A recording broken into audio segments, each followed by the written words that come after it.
are all your children of time. Patience, my brethren. The Great One is all-seeing. All praise to the Great One. The Great One is all-seeing. All praise to the Great One.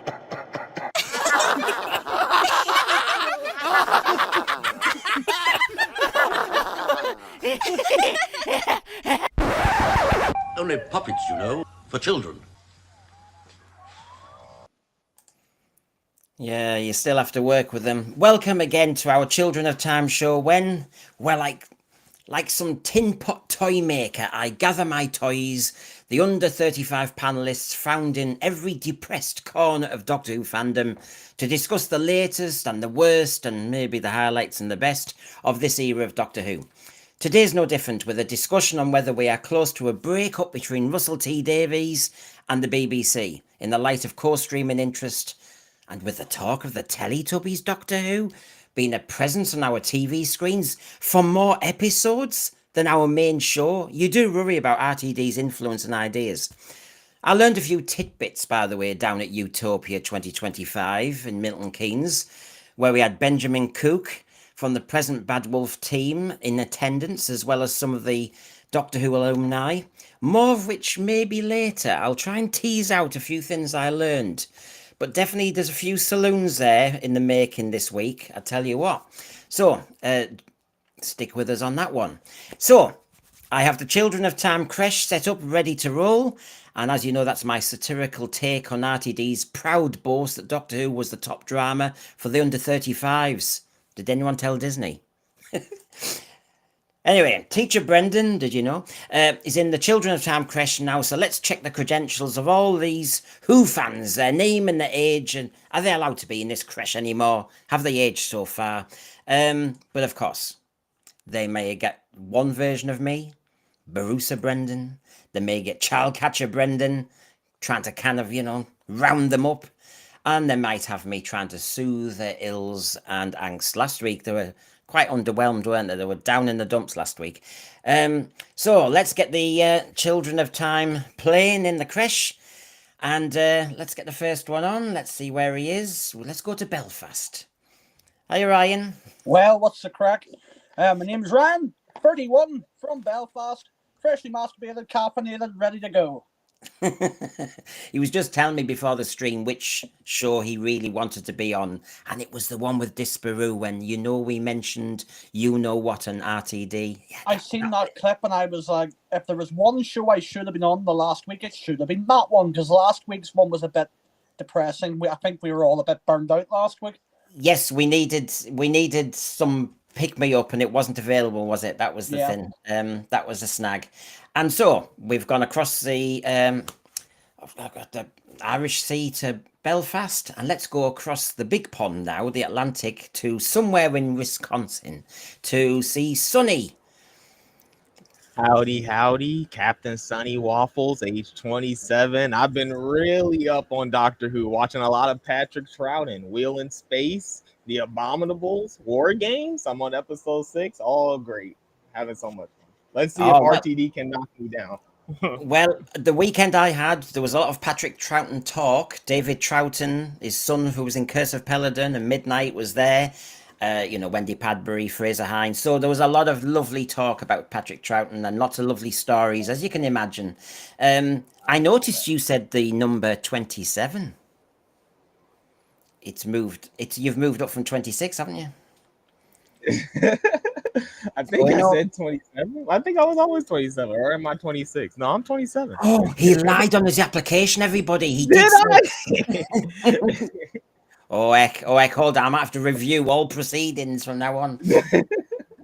And Sean, I think he's from Middlesbrough, but I think he lies. I think he's way over 35. It's just because he doesn't show himself, he can kid on. So here we go. Let's see where the fraud Sean is.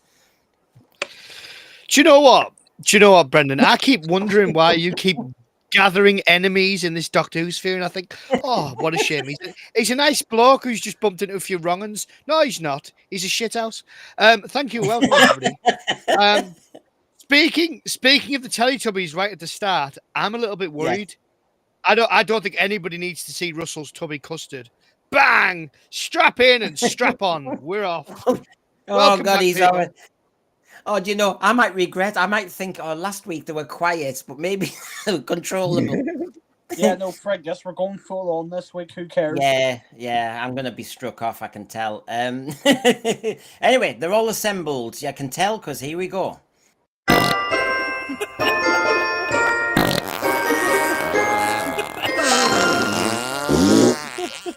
That's freaking terrifying.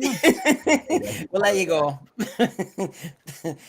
Anyway, Garbage makes them, bless him, lovely Garbage who's the moderating for us. He gets them all lovely AI, the wonders of it.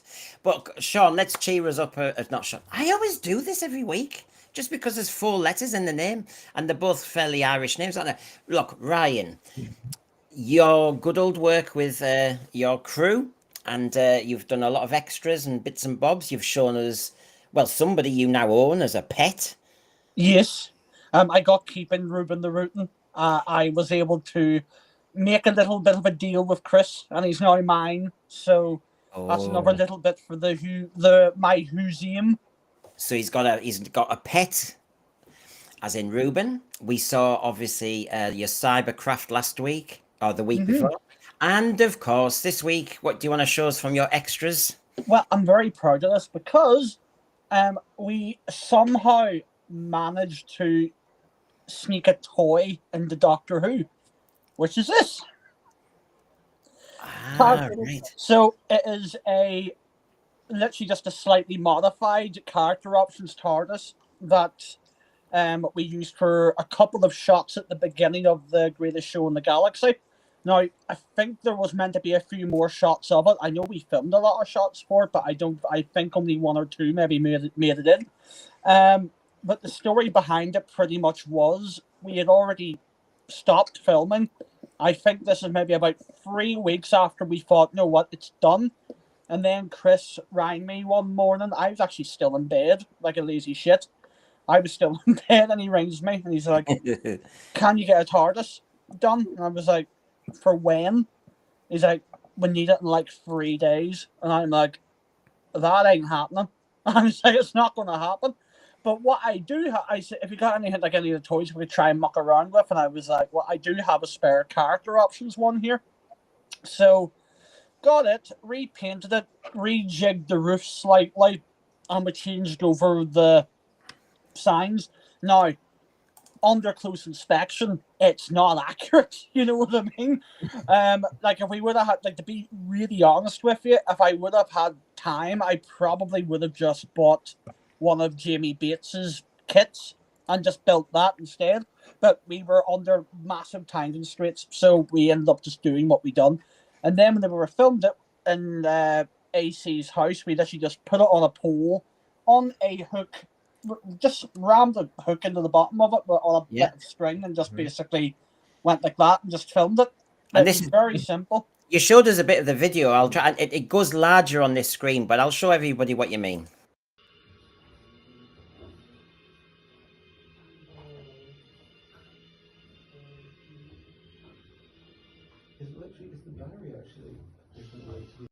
It's like it's been barbecued, isn't it? On a rotisserie. Pretty much, yeah. But no, it was all done very, very last minute, and it was well after we had filmed everything else. But I'm just very proud. It's like, because everything else was all very much, printed and sort of handmade and stuff, where this was actually ripped out of a box and modified, and we somehow snuck it into the show. So there you go. I think you said greatest show in the galaxy at the beginning, to look out for it. Yeah. I think it's only in 1 or 2 shots, but it's still in it. So technically, I do have a screen-used TARDIS. There you go. There you go. Now, I just want to kind of do this while I can see it. Stephen O'Neill says, rumour is that the William Hartnell story, The Mythmakers, will be the next classic story to be released on DVD and animation.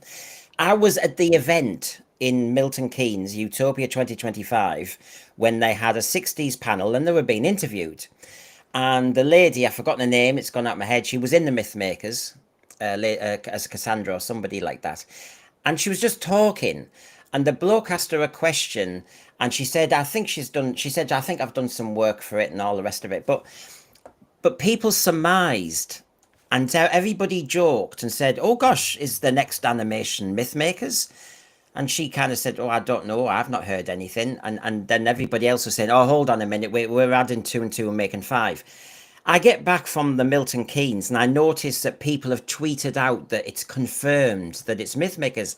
I was at the event. There was no confirmation at all. So, Stephen, I know why this originated, and I was right in front of the person. And I think it was just the interviewer asked a question, and then everybody kind of thought that they had an answer they wanted. But the lady was going, and everybody started laughing in the room. Everyone was laughing, going, "Oh, whatever," you know. So I didn't think there was anything of it, but I found it amazing that somebody else would go, "Oh, I must do a live stream now because they mentioned the Mythmakers." They said nothing about the blooming thing. But anyway, there you go. Rumor based at an event I was at, and I thought there's no news here. Other news there was, and if the lads tweet it out, I might mention other bits. But First time. Sorry, First time for the Sense Sphere. We got live, accurate, boots on the ground information. I was there, and I was at the panel with Benjamin Cook and Rich Tipple, the colorizers, and they said quite a bit. I will leave it there for now. Right. Now let's start on the show. Let's be honest. So, nightmares wise, which so I'm going to start. The Doctor Who Monthly, which I've stopped. I haven't done a dramatic stream saying I've cancelled it. I've done that with other people, but there we go. Billy Piper's on this one, which I suppose is no surprise. Billy Piper is the Doctor. The 15th Doctor's final stand. They go into access all areas of the last two stories. To step back on the TARDIS was something I couldn't refuse. And you know what? I am underwhelmed by this. I think this has been, if it's stunt casting, a disaster. If it's true, it's not been thought through. If it means RTD is staying, I think that's a worry. If he's going, why would they give a problem to somebody else? I really don't know why we've done this at all, lads. Well, yeah, no, you've made it perfectly clear. Like it was very much stunt casting, and from what I heard, though, it was a very, very last minute decision. But am I right in saying though that she didn't even she wasn't actually on set in Cardiff? She went and shot those scenes in a studio in London. I think so, but in a way, Ryan, if that's true, it makes sense because the rumor would have been safe. You know what I mean? It would have been easier to keep the leak from coming out. The state of it though. Yeah, like it's not even like they filmed a green screen and then put a whole body in. Like it's just like a head. It's absolutely awful. Like it looks like you put your head to a curtain. It looks awful. And this whole thing just reeks of desperation. Like reeks of it. You know, like when you've gone a couple of days without a shower, like reeks. Like Russell T Davies on Pathways to Potential Futures. Please, everybody, please, can we have some more? No, you no more, Russell. Piss off. We've had enough. Like it's just like no one's bothered. Like no one cares. Yeah. I mean, Sonny, you know, from the moment we saw this happen on the final story, and since I look at what people are tweeting about and posting about, and this isn't taking off. This isn't even getting people to do hashtags. This is just kind of. It's creatively bankrupt. The only thing I can think of is they wanted to keep interest in the show, like with a cliffhanger type thing, but it just doesn't make any sense. The real reason they did it was because the story was crap. Look, at the very bottom, it's like Belinda's journey. That was the whole point of the season, and it's not even like the main point of anybody's conversation. That's only 3 words. They completely it's only 3 words. They completely sidelined her. And I tell you what, 3 words. It meant at Utopia they could in Utopia they could do this. I don't know, set up the stage. On one side you had a big life-size cardboard cutout of William Hartnell, and on the other side you had a life-size cardboard cutout of Billy Piper, and they said the two Bills. And I thought, oh, I know it's a joke, but my God, it was getting me triggered. So you basically had in essence, this was Doctor Who 1963 to maybe 2025. William Hartnell through to Billy Piper. And I thought, this is not the same universe. This is not the same show. And Wendy Padbury, we all know, played Zoe. Wendy Padbury was, I know they all, I'll say the truth. She said basically she enjoyed the finale. I don't know if they'd ever say another option, but she said she enjoyed the finale, but she said, I don't recognize the program. She also then said, it's very Disney. And I think that's where the code is. They will say, oh, it was fun. It was great to watch. They have to. But when she said it's very Disney, and she said, I didn't recognize the program apart from it's got the Doctor in it, and then you have this stage with Bill Hartnell and Billy Piper, and I think there's your problem. It's just, it's beyond belief, really. It's gone too far. It's lost its soul. The fact that she said it's unrecognizable, that tells you everything. Yeah, I mean, she was basically saying it, wasn't she? She was saying you don't recognize Doctor Who, but it is Doctor Who because it's got a title and it's got the Doctor in it. But I thought, I know, but that's what we're all saying. Right. Paul, good.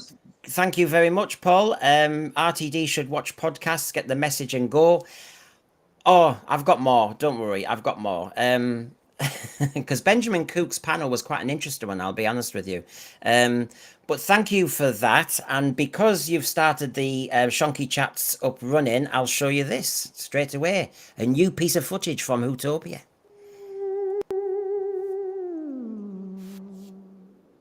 Here's some sense for your fans. Oh, he's big. Hey, watch it, son. I can box you. Watch it, watch it, watch it. Oh, God, he's scary, isn't he? Oh. Is that a Carvanista? Flux, do me a favour.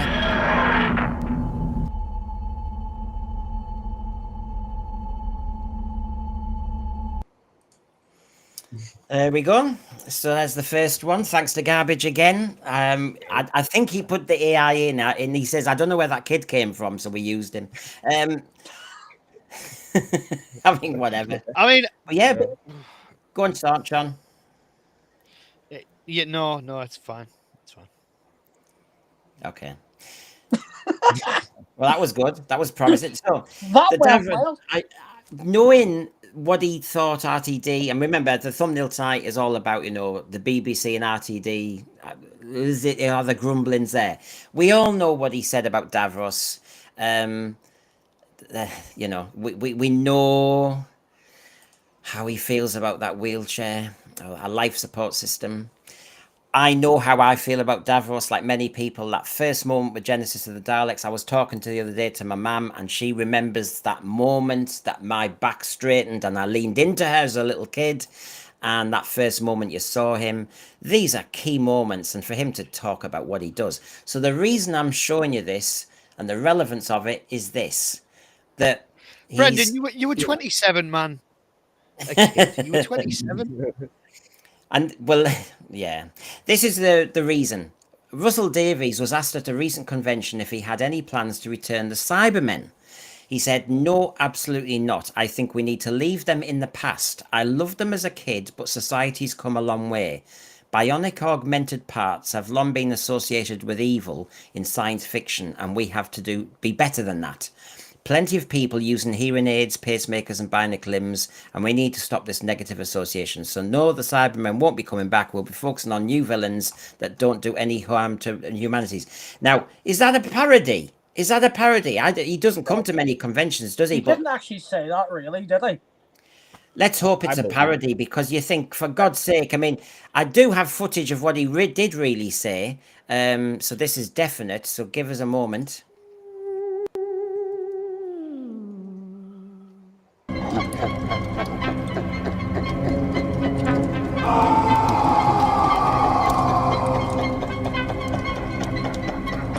We've had long conversations about bringing the Daleks back because they're such amazing, iconic villains. But you know something? time, society, cultures, taste has moved on, thank God, and there's a problem with the Daleks of old, in a sense that they are wheelchair users, all of them, the whole lot of them, look, they've got wheels down there, I can see them, who are evil. And I have problems with her. And lots of us on the production team that I hired only last week had problems with her. This problem of associating disability with Pepper Potts. My mom got offended because she said, oh, look, you keep pretending our salt and pepper shakers are Daleks. I was like, I'm not having that. And so, yes, I thought, you know what? Change is happening. And when change happens, Doctor Who has to change along with it. I thought it was absolutely vital to do this. And I'm so proud of the fact that I have. I deserve an award. Honestly, no one's taking this from me.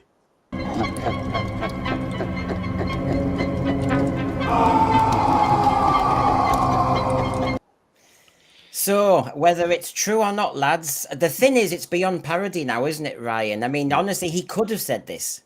Like, that is ridiculous. But he's such a hypocrite, though, because to see it sounds like the same sort of conversation that he said about the sonic screwdriver, and then in his last episode, literally had him basically ghostbustering flipping Omega. So I don't know. If he really did say that, he's a complete idiot and is completely missing the point of what the Cybermen are and why that they are the way that they are. You know what I mean? And that's the thing. And he says it in this own article. The fact that we do have people out there with pacemakers, with people who have sadly, lost their arms and legs and have had to get, robotic limbs or replacement limbs. Like, that is the whole sort of point behind the Cybermen. The fact is that this literally could be us, because we have taken that sort of technology to a point, but on Mondas, they took it to the next level. So that's why I always find the Cybermen so great for that, because they parallel us so much. So he's a fucking idiot. He doesn't know what he's talking about, and he obviously, I can't believe this is now. RTD1 was not great, but at least you could tell the guy was a fan. This is not the same man anymore that he was back in 2005. I don't know what the hell he's doing. No, and this is what I mean. It's the retroactive step. I mean, one thing Benjamin Cook did say when he was talking about colorization is, well, he said the BBC. He didn't say RTD, but he said the BBC want anything made from the 60s, the colorized versions, all to look like present Who. And that statement said so much. I thought, oh my God. So basically, you're going to be crapping over all of Doctor Who. I can see TARDIS Travels in our thread, Jeremy. Some people say, I won't watch this present era of Doctor Who. I will just kind of compartmentalize and protect my memory of Great and Who. Sorry, he's crapping all over it. He's actually insisting on it. So the point is, whether it's the BBC or RTD, Benjamin Cook himself said, we have to, the War Games and the Daleks had to look like New Who. It had to look like present day Who. And that's when they were talking about the music and stuff like that. So, come on, you've got the regeneration effects everywhere. So basically, the story is, and our suspicion was there, that all of New Who it has to incriminate and sneak and creep all over Classic Who. You can't leave Classic Who alone. I mean, Sonny, that frightens me more than the Cybermen. It's evil, honestly, which is, it's like he missed the whole point of the Cybermen, where they took it too far, right? They everything about them is mechanical. They even stripped their emotions. But the last line told me everything. He said, we'll be focusing on new villains that don't do harm to any communities. That does sound like RTD, doesn't it? And then it's a lie, like Barani, Omega. The only community I guess he can harm is the classic fan community, right? And just stomp over all of the Classic Who stuff. It's very odd. Like he relates to the Cybermen to a weird degree. Yeah, what do you reckon to this, Sean? I mean, it could be a parody, but the point is, as Ryan has already ably said, the sonic screwdriver has been screwed over. We've also had the Davos has definitely been changed. So, what do you reckon to this possibility that the Cybermen are too problematic now? I mean, that's the problem. You said it yourself that the absolute tosh, in the politest possible way, that these creatives come out with is that utterly insensible to anybody with a functioning brain cell. Not two with a third one. Oh, fuck that. Either way, prove my own point. Yeah, it's not. I mean, it could be true. I mean, after that Davros thing, and the Sonic Screwdriver, everything's on the table. But it's one of those things where you just think, if you're not interested in making it, just go. Like, this is like a manager who's got past the time, they're losing all the football games, and they really should go. And instead of just pissing off when everyone's telling them to, they're hanging around, and they're basically just attacking the chairman, the fans, the recruitment. They're basically just doing like the as my dad says, working the ticket until the straw finally breaks. It's like, Yeah. because if you haven't done that, you think, like Sonny said, we've all said, what are you doing here? Like, you don't understand what these creatures like are. You don't like to make something creative. You've got to risk upsetting somebody, and like they managed it for 50 odd years. They did pretty well out of it. Yourself included, first time. Like in 31 years of existence, I've never heard anybody say, "Oh, the Cybermen offend me." Like what? Yeah, the thing I was most worried about is they were going to do a kind of cyber gender thing. I mean, look at the Sea Devils. We're going to have a female Sea Devil. And now bringing sex and gender into it, you think, oh, for God's sake, it stirs Well, they the did pot. try that in Torchwood with a sexy Cyberman. They did, and I think you've all got the pin up on your wall. I know. By the way, Carcass here. Hopefully now with Who stopped, there will be no more coloured 60s Who. Well, Benjamin Cook was actually talking about that, and it does seem that everything is on hold. Because he was saying, everybody said, can you tell us anything about your next project? Because I assumed there will be another colorized one. Obviously, they've decided which one it is. They obviously won't tell us, but they said it's on hold. Funding, everything is on hold. So this is not the plan. Something has gone wrong, because we're going to have all this Who rolling out this Whoniverse. What's the point of having a Whoniverse plan? And then after 2 years, everybody screeches their brakes, and suddenly it's kind of, stop that project, stop that one. And we will come to the CBBS nonsense in a minute. But what's the blooming point of starting this colour? He did want to colorise all of 60s Who. So after 2, we seem to have stopped or stalled. So Carcass, that's the latest, that they're waiting for a decision, just like we all are. Like, I have a bit of unique perspective, because a lot of people probably hate me because I'm like, oh, you're going back and changing things in classic series, whatever. The difference is that whenever we do something, we respect it. We're not sitting there and shoving, the modern masters theme tune into the war games for no good reason. But as I will say one thing about the war games, the model work and stuff, the base, that was brilliant. And then I know there was a couple of other things behind the scenes that were meant to get done, and they weren't done, and that would have been a bit better. But there was certain decisions made there that I was like, yeah. But yet again, that can make me a hypocrite, because, it might be a case of, oh, well, your stuff's rubbish as well. Here, even some of the stuff we've done, there's a couple of things, Chris won't mind me saying, because I've told him to his face. There's a couple of things in Remembrance of the Daleks I don't like. I'm like, no, that looks off. But it is the way it is, either down to budget, time, whatever. But yeah, so I just went off on a rant there. My apologies, but yeah, the war games having that music in there really put me off, and having like the modern doctors and stuff in there, no. Yeah. So yeah, it is a worry. I mean, and remember, a lot of us, different fans, and I've got 2 different slides, but early classic fans, these are your Cybermen stories, and obviously you give your age away. For me, obviously, the start of all this for me was Revenge of the Cybermen. Then there came back a long time later in Earthshock, that shock at the end of episode 1. What a great moment. I loved that. And of course, it was my introduction to Cyber, Matt. You know, watching our good old Sarah Jane Smith getting attacked in that story. I mean, this was absolutely thrilling stuff for me. And of course, I don't care whether they had their hands on their hips. I didn't care if the planet of Voga was really lots of plasticine.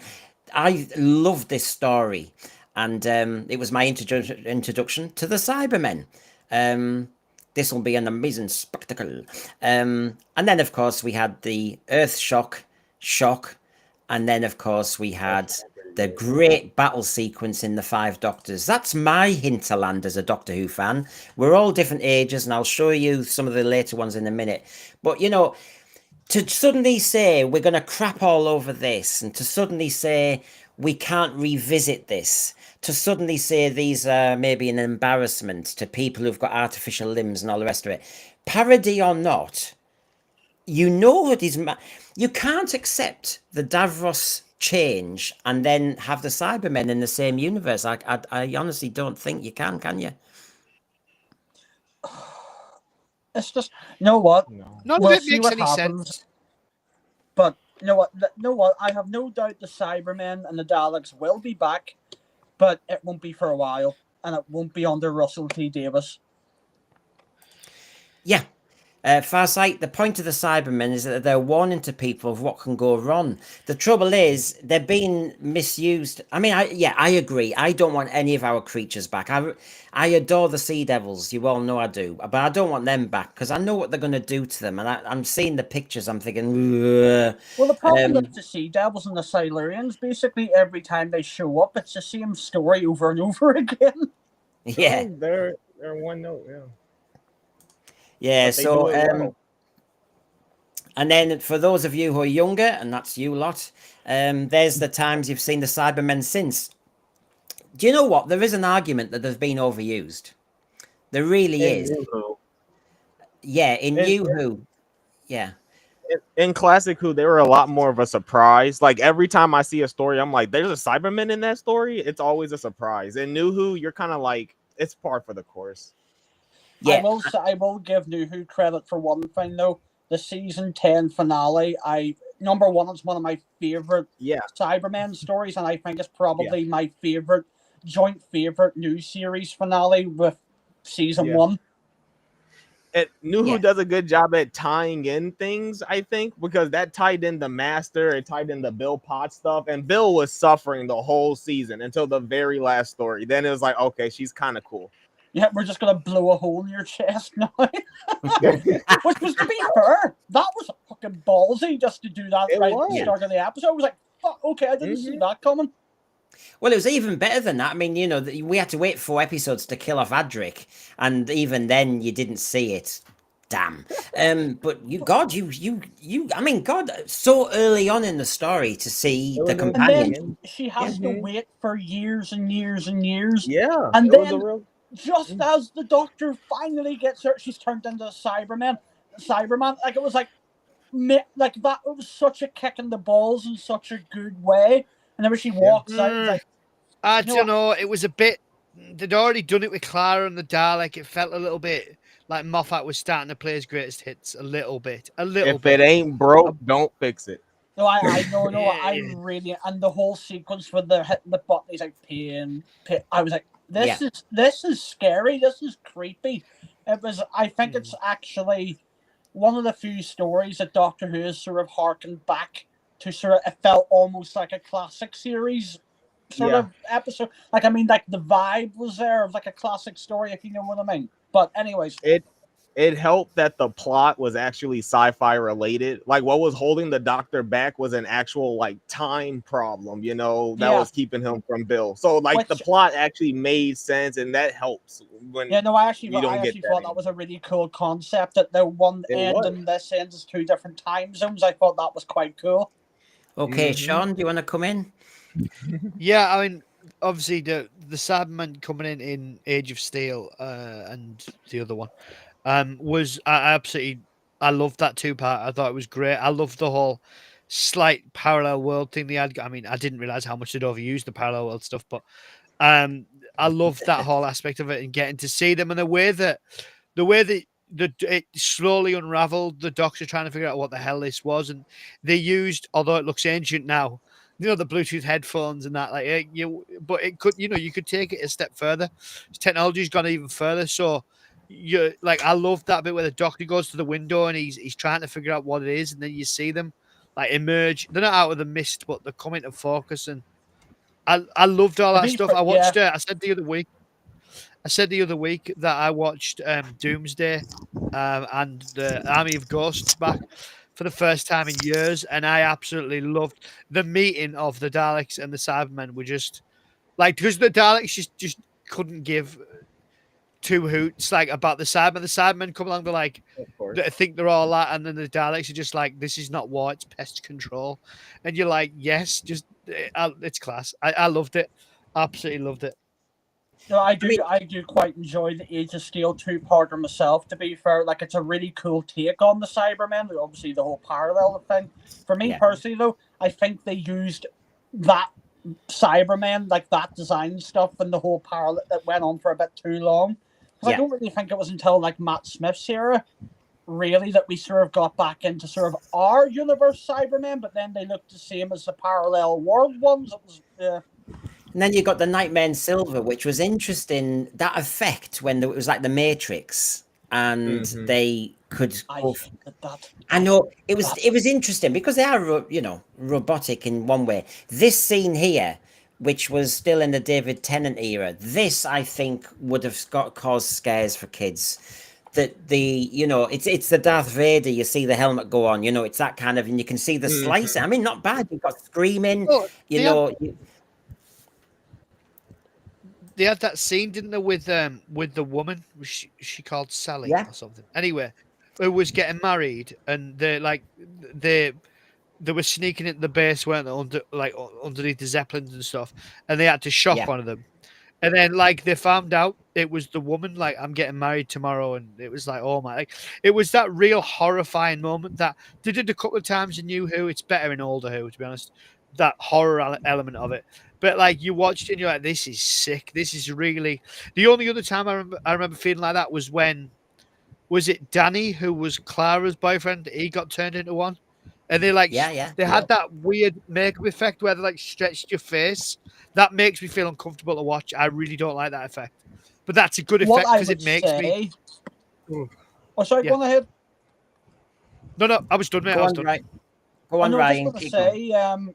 Like, if I was in charge of the show right now and say a Cyberman story, like, I would commission one. But because it's kind of trendy every now and again to do something in black and white, for me, the Cybermen do work best in black and white.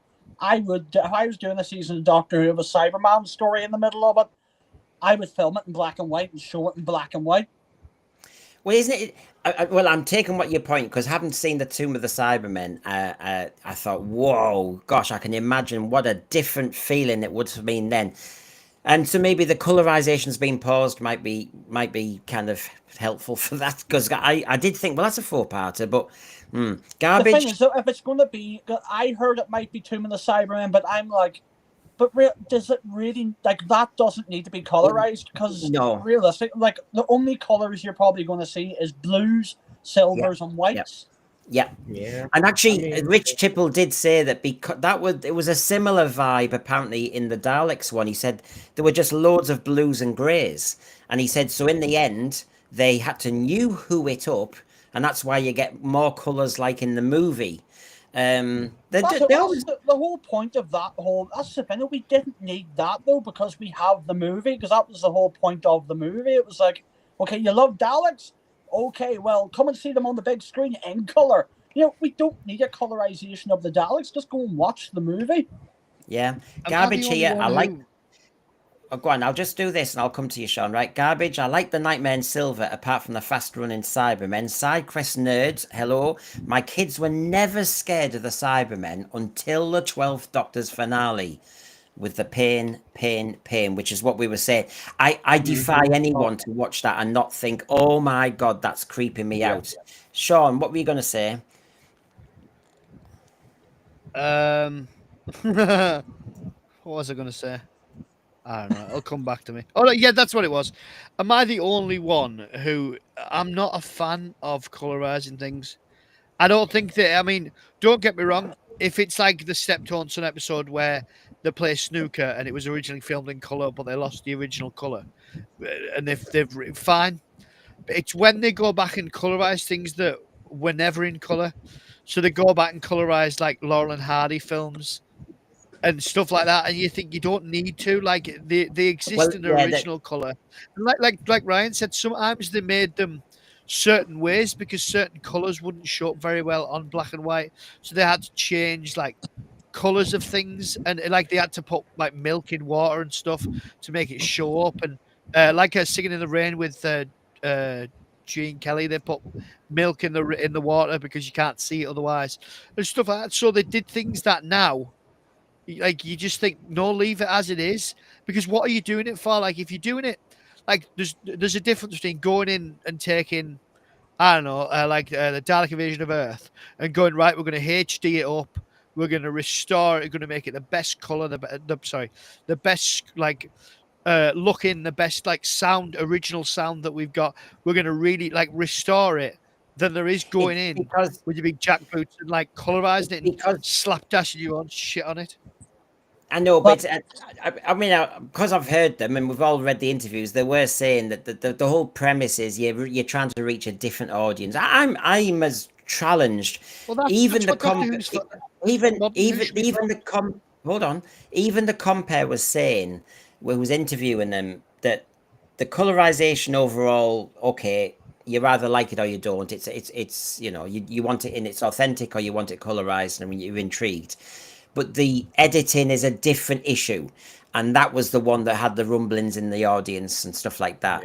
But when it comes to colorization, they did. I mean, I have to say, Rich Tipple explained it all with the war games and how they had a military advisor who talked about all the buckles and everything to get all the right color palette. And he said the war games was easier in that respect because it wasn't these horrible color blends that you got in the Daleks, where it was only grey and blue, really. What I would say, though, I do think, because especially 60s Doctor Who, because 60s Doctor Who very much has a vibe. And, I actually think the black and white helps a lot of the stories because, let's face it, it was done on a shoestring budget. If you're going to start glamming it all up and everything, I think it will show its age more than what it is. Now, changes I do like the special edition DVD of Daleks Invasion of Earth, whenever they replaced the original shitty little saucer that was coming in, it was like doodle, and they replaced it with a CGI one. That's a good change. You know what I mean? If you want to make it, like, realistically, how many kids I would love to know how many kids actively went out and wanted to go, oh, I need to watch the Daleks in color. And, let's face it, the majority of the people watching it would have been people like us. It wasn't, I don't think it's going to hit the audience that they want it to hit.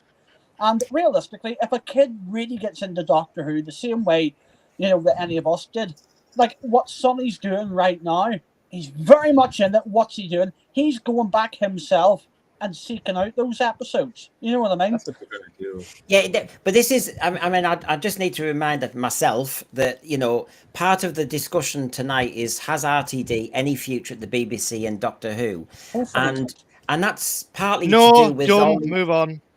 That's partly to do with the ideas that are coming across and proliferating everything. It's his idea to put all of Doctor Who on iPlayer. I will say that. I like that bit. Apart from two of the best stories of classic era aren't even on it.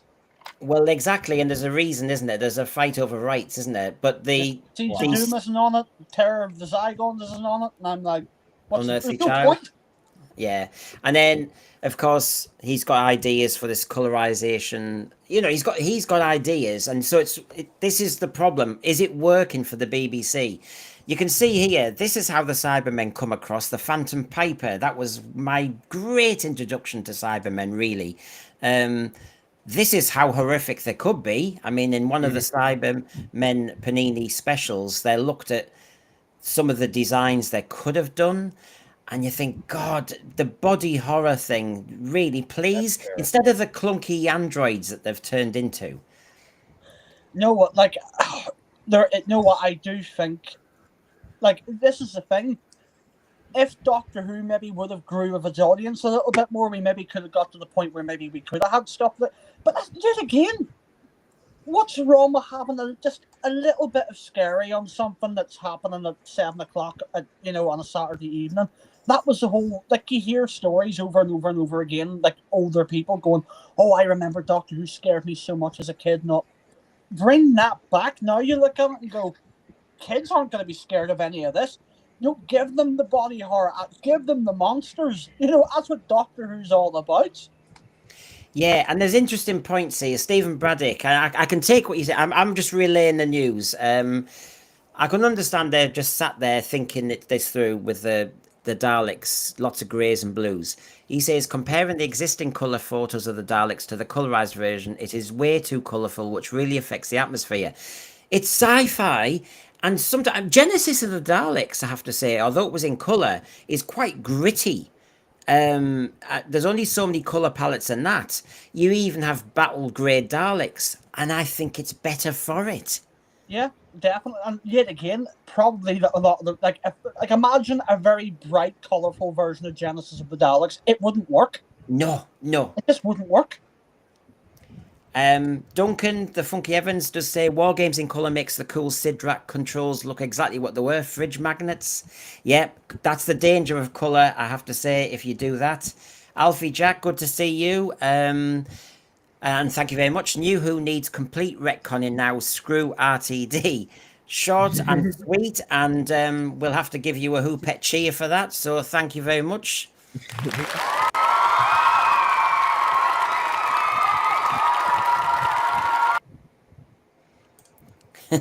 There you go. But this is what you were talking about, Ryan. There you go. Oh, I. Some good don't do something right, and I'll be honest. Like, watching that episode now, I'm a bit like, I will be honest. Because I was about 13, I think, whenever that came out. I remember watching it at my granda's house because I was having a sleepover, and it actually did creep me out a bit. And, like, I know that sounds so cheesy to say that now, but as a 13-year-old, that did creep. Whenever she turns, and she's looking around all tortured like that, and you will all be deleted, and she's trying to get them, and it creeped me out. It did actually creep me out a bit. And the child, like the Asian guy that she gets, and then half his face is all turned into like a Cyberman. Yeah, she take away a woman's head off and puts her own brain in it. So there was a bit of body horror. Genuinely terrifying. Like there were some bits in that episode genuinely actually did scare me. But yeah, you know what? Like season 1 of Torchwood, let's face it, it was very kinky, very sexy. Of course they were going to do this. They hadn't quite figured out what to do with it, had they? I love Torchwood, probably more than I don't think they'd realise where it was going to go. To be honest, season 2 of Torchwood, I think, is some of the best TV ever. Well, just to kind of round off this and conclude this before we move on, the RTD hasn't got much right with the Cybermen. So, for example, he wouldn't be allowed now, would he? From what he said about Davros, John We Loomis. actually had this conversation before. He complained about Davros, but he's literally done so many Davros clones. Like there's him, there's Max Capricorn. He's already. He's the biggest culprit for it, and then he tries to shoot down other people. Always the classic, isn't it? I mean, Sonny, you can see this one as a problem. What about this one? The Cyber Shades. That's creative, I guess. Oh, It was basically just a cyber helmet with a fur coat. I mean, what the hell was that about? Fur coat, no knickers. It's cold out. It makes sense. This is what he's done. Sonny, this is what he's done to Doctor Who. He's made the cyber image into some sort of fashion catwalk. Well, I was never scared of the Cybermen, though, to be fair. So, I kind of just see them as generic enemies, too. So I'm just like, yeah, put them on that, I think if you're going to bring the Cybermen back, you need to, lean more into the more horrific body horror aspect of the Cybermen. And I think that's what will make them work again. And not... So you've got some of the disasters here, And then, of course, this. The Cyber King. That was a disaster. I hate Jesus that. Christ.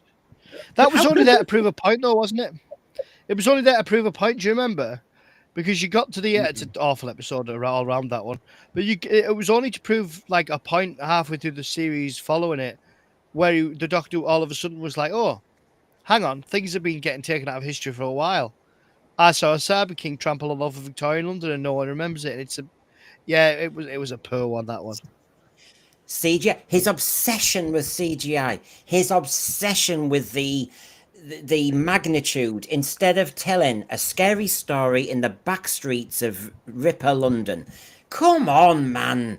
Talons of Wen Chian, you just needed a few of the Chinese, you needed, in a kind of gang, you just needed a theatre, and you needed back streets and the sound of a horn. Come on. Like it is such a good setting for a Cyberman story, as you say, but they ended up just making. Let's face it, the Cybermen in that story were just background characters. They weren't really the main focus. Oh, that sounds like something we've been saying before. Sutek, Omega, the Rani, Yeah, this looks like season 2. Yeah, they're there, but who cares? And they're not needed. But yeah, so sorry, nightmares, everybody, for that one. But one thing I wanted to say is, knowing that we had Lux this year and we had some cartoon stuff, and we were using the Disney money as fast as they were paying us. I was away when this all came out, but of course, the CBBC Doctor Who. We had that news, didn't we? I will tell you what now, right? I'm actually kind of on board for it. What? Why? Know what? If you're not gonna, it depends what they do, because that's for all we know. It could be like a sort of cartoonish. We know what they're gonna do. Don't kid yourself, right? Yeah. We know what they're gonna do. Ryan, have you ever? Like if I was watching it and got like a Dalek's learning me to count to 10, yeah, I'd be up. That's for not like, what they're yeah, doing. Cool. Oh, it'll be telling you. It'll be they'll be landing in history, and everything will look different, and everybody will be. They're gonna rewrite history. It's gonna be like a Coco Melon type of stuff. It's just gonna be brainwashed. Like it's gonna be gross. I love the idea of an animated Doctor Who show for kids, but I know that this will be disastrous. But I like the sentiment. I like the thought behind it. Let's make a Doctor Who animated series for kids. But yes, it will be shit, let's face it. But I like the idea. It's already for kids. They can't do what they're doing right now for kids. So I don't trust this at all. But if they shown that they could even animate, like the BBC animated stuff, that looks terrible. I'm sorry, like the old stuff that they animated for the classic, all of it looks terrible. I'm just happy I can watch the serial, but it looks bad. Yeah, I mean, obviously, this is a fan saying, well, if it was like Peppa Pig. Science Fiction Book Club, I've got your text, and thank you for that. RTD has turned the show from a hardish science fiction show into exactly the frivolous, hyper-camp mess that people were worried he was going to make in 2004. He's made it camp. I know what happened to this hard edge of sci-fi. I agree with you. So anyway. I mean, the Doctor was I mean, have you seen some of the classic Doctors, like, clothing? It was never like... It was, let's not kid ourselves. I'm not saying it was like camp in the way we think now, but it always had that strange eccentricity side to it and a bit of flair. They've just taken it to an extreme. If you know what I mean, I think there was always a bit of flair and a bit of weirdness there. Well, let's have a look at what the plan is here. So, Director of Children's and Education. Everyone is welcome at CBBS, including the Doctor. This much-loved franchise entertains millions around the world, so it's only right that our younger audience get to experience the wonder and the magic of the Doctor in a brand new format. I am asking why, though. Remember, we've only had 8 episodes of Doctor Who from the main show, and actually the argument is that wasn't very good.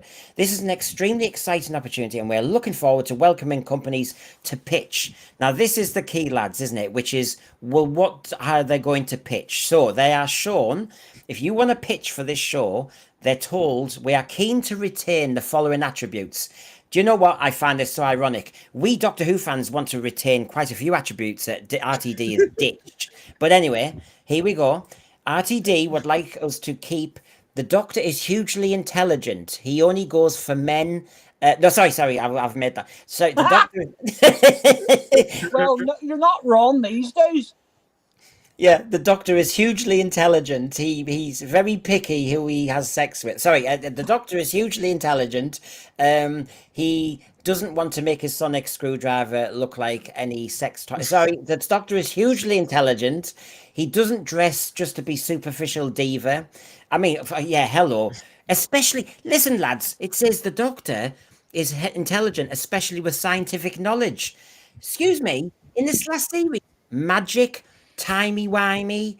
I won't explain what I'm doing here. I just stick my Sonic into that console and it goes zzz. Yeah, It's done right. this though, and and the thing that has done this is simply because the likes of Peppa Pig and Bluey have been such massive successes. So now they know they've basically fucked off they fucked off us. So now they're going to try and get a new audience and kids. I don't know. They'll probably. We don't want little depressed 3-year-olds going, "Mum, I'd rather go to school." Why don't they just make now not the shit one that they made last time with the shitty animation? No offense to them, but just make a really, really good animated Dalek spin-off. They're done. People watch it. It's easy. Go. It's done. I'm not in. Go on, Sean. The main one to take out of that whole part there, I mean, number one, it's a pitch. They're like going out to try and find people. But the main one is the second one down, is aspirational for our audience. Now, you've got to ask yourself, who does the BBC consider their audience? And what do the BBC consider to be aspirational?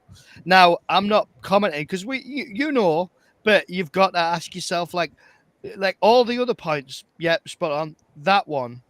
What do you consider aspirational? Because if it's anything like what we've just seen, it's desperation. They're clawing out for anything and anything they can.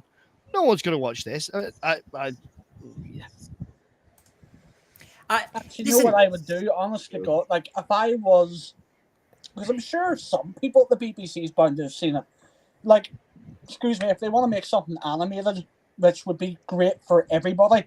There is a guy on YouTube, I think the guy's called Doctor 3D, and he made a series called Infiltration of the Daleks, and I'm telling you now, it is one of the best things I have ever seen, anything to do with Doctor Who. It is unbelievable, and the Daleks are done so well. So now, if you haven't checked it out, go on to YouTube. I think there's 3 or 4 episodes of it. Go and check the Infiltration of the Daleks, and then just go, why get this? If I was in charge of the Beeb or Doctor Who right now, I'd be grabbing that guy and going, right, there's talk about an animated, right, we're going to make an animated thing here. Get a team, and we'll just throw money at you. Go and make a Dalek spin-off series and put that out there. It'll do great.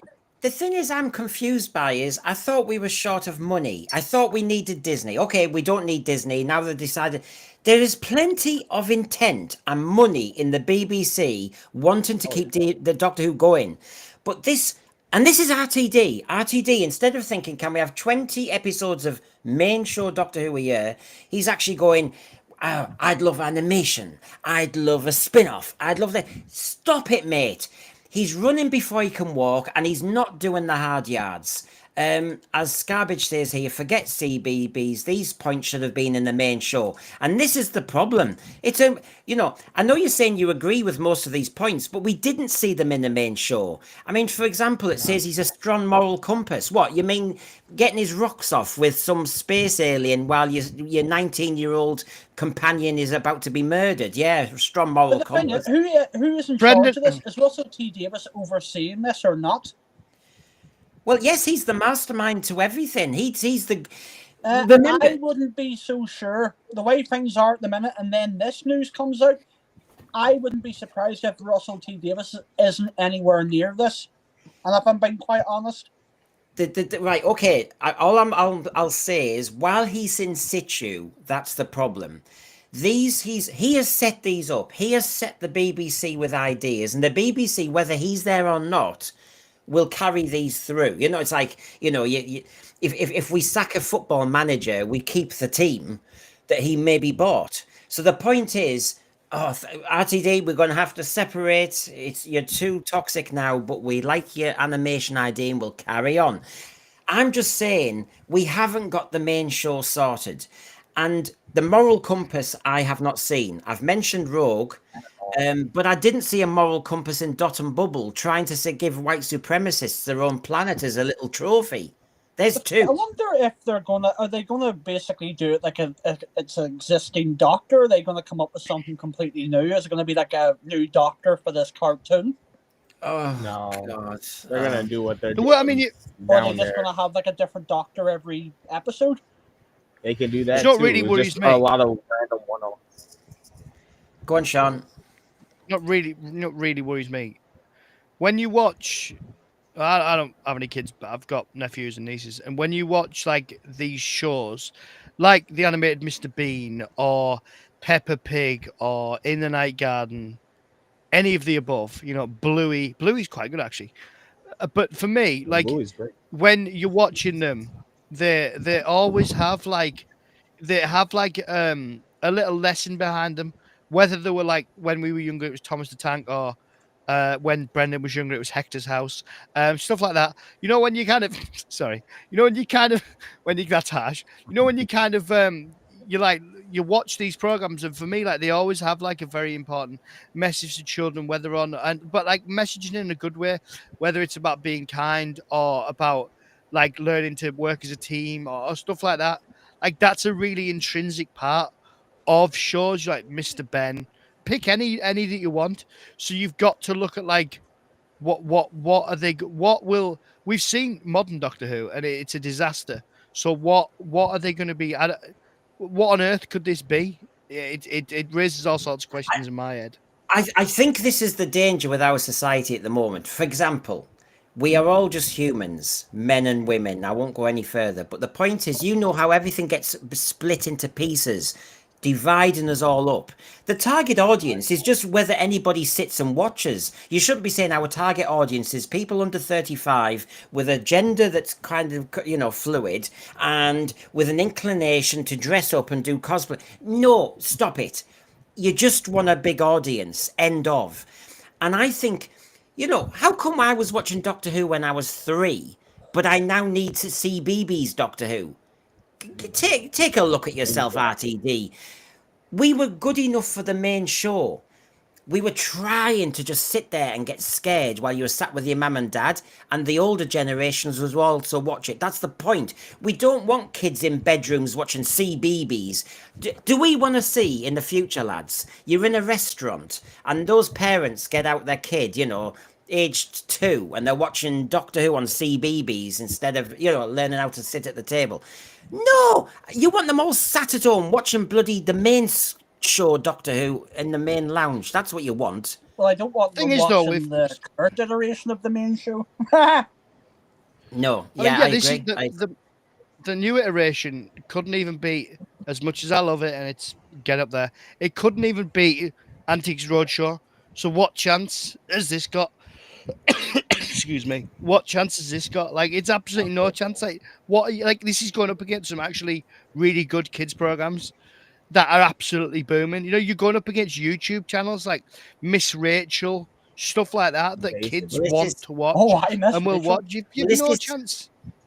This is a bit more about the commission. It also wouldn't be Doctor Who without villains and monsters. Well, yeah, can we have some in the main show? But these should be more mischievous or bumbling rather than menacing. You see, this is the bloody problem.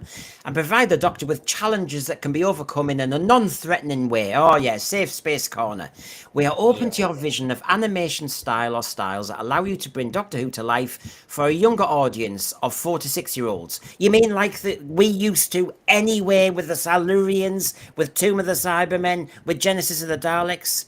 The order is for 52 times 11, 11 episodes, but we're open to exploring 2-parters where this would benefit the narrative. So we're allowed 2-parters when it comes to the bloody cartoon series, but only in the finale. Well, can anybody pitch this? Yes. Right, I'm going to get on the phone. I'll be on the phone after this. I'll be like, right, lads, let's do a pitch for the cartoon. I can see 26 it being done well. It's just Yeah, I can see it being done well, but it's just proof they don't know what to do with their money.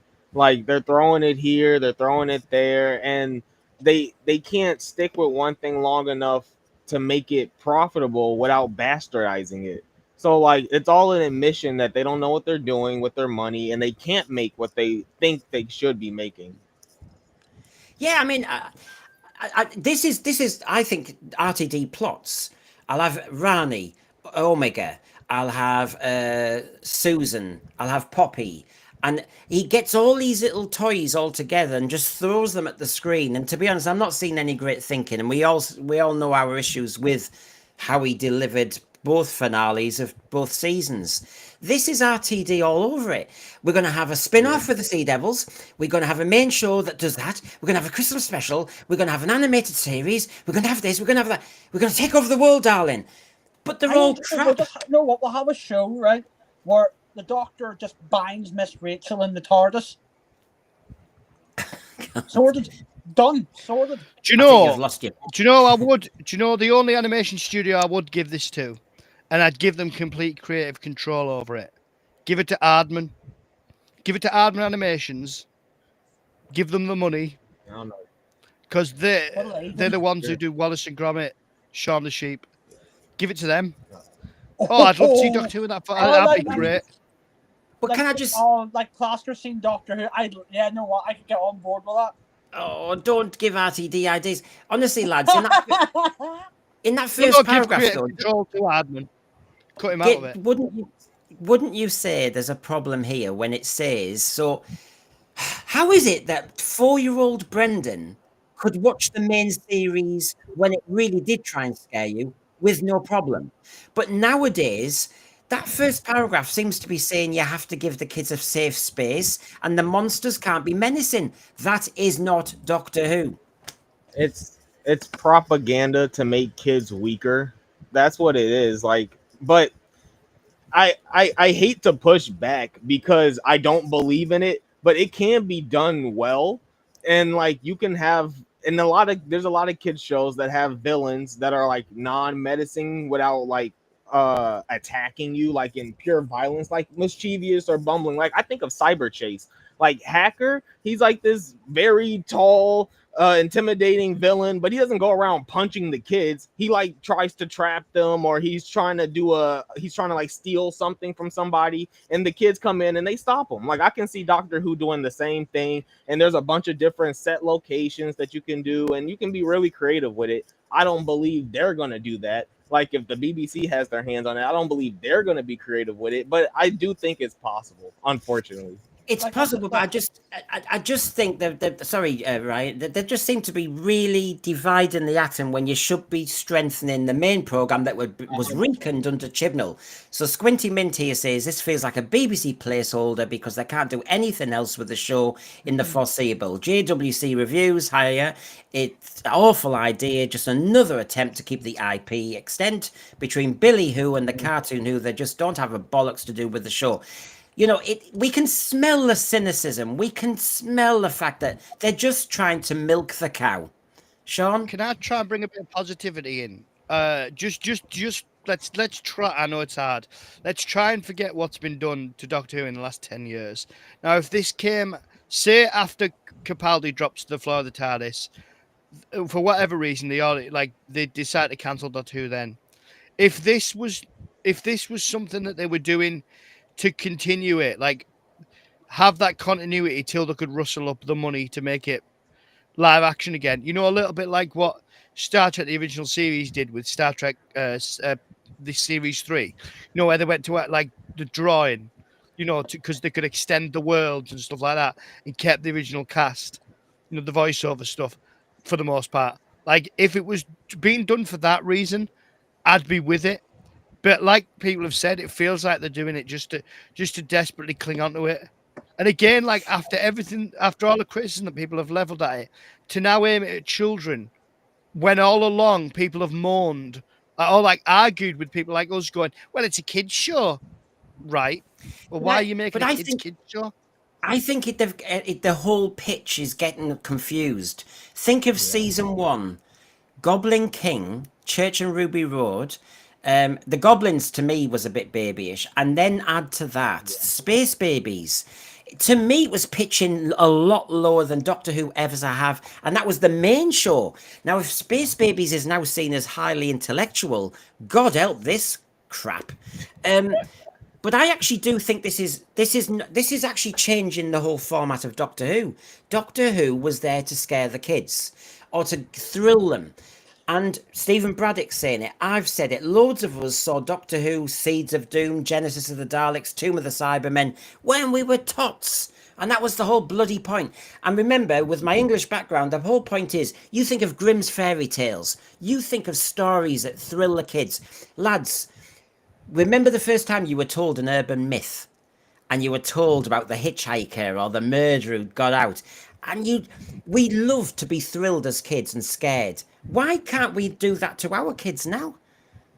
Because, well, I don't want to speak for it, but let's just face it. Like, I put it this way, I have a 6-year-old, and I know what I was like at 6, and I know what me and my friends were doing at 6.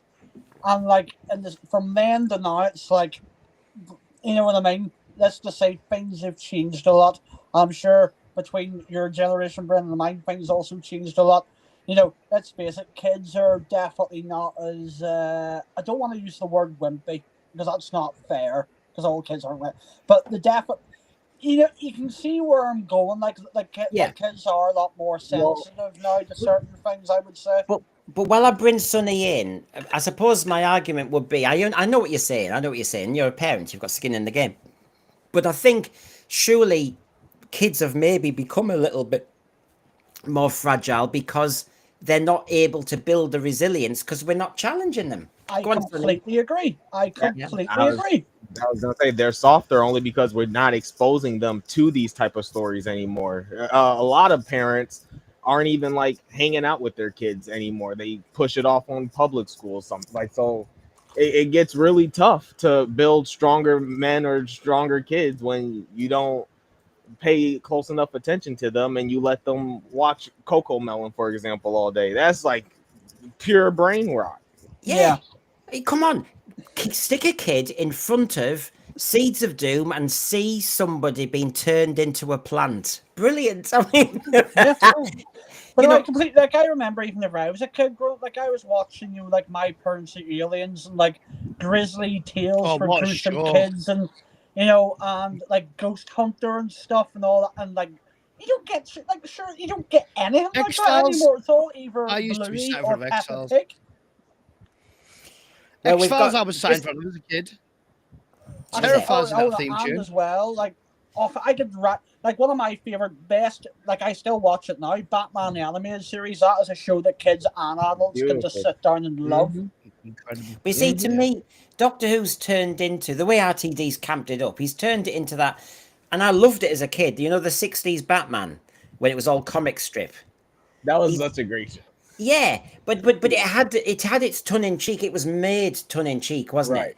Whereas I always thought Doctor Who was supposed to take itself seriously. But anyway, the commission, the original series was like that as well. People forget that about the original series with Spock and Kirk. The way they used to cut to like the ridiculous, like the advertisement breaks where they'd have the faces. Like it was made to be like that kind of silly '60s, but it had a seriousness behind it. It works, just like TNG encompassed the '80s and the '90s. It's class. Right. Well, let me just say, first of all, thank you, Alfie Jack. Thank you very much. Sadly, they're exposed too much worse nowadays. Yeah, I mean, honestly, a thrill is just what you need. You need you need that, and I think it's also something good for the family because the kids might not want to watch things on their own. They might want to sit with their mum or their dad, and I think that's really good. So thank you for that, Alfie Jack. What I wanted to bring in is hello. If you're going to do animated, if you're going to do animation, as we've heard about Aardman, Cosgrove Hall, there's a few really good ones out there that could do it. But when this was advertised, Bobby D and British Alien actually said the Who Pets would be a good substitute for the show, the way things are going. I don't know if that's a backhanded compliment or whether they're saying That's It how makes bad a better kid. Brendan, Yeah. we want to frighten kids. We don't want to mentally scar them for life with them creepy little bastards. Jesus. Well, We just won't use the shooty doctor puppet. They were at Utopia, of course. There they are with a sensorite. There you go. Yeah. RTD himself was there with Nobby the Nobot and the sensorite. And I think that's my mate. I think that's my mate James's stuff in the background. it is. Yeah, Jamie B. What I recognised his work. And of course, they were there. The Who Pets were there to sign autographs and to sign your merchandise, and nobody turned up. I mean, where's all the fans of the Sensphere? Where were all the followers? Oh, it was quite sad. They were there all day and nobody came to sign. I did see that actually anyway, with some actor who might have been, in one tiny episode of Doctor Who in the 60s, and everybody's queuing to see Wendy Padbury, Anita Dobson, blah, blah, blah.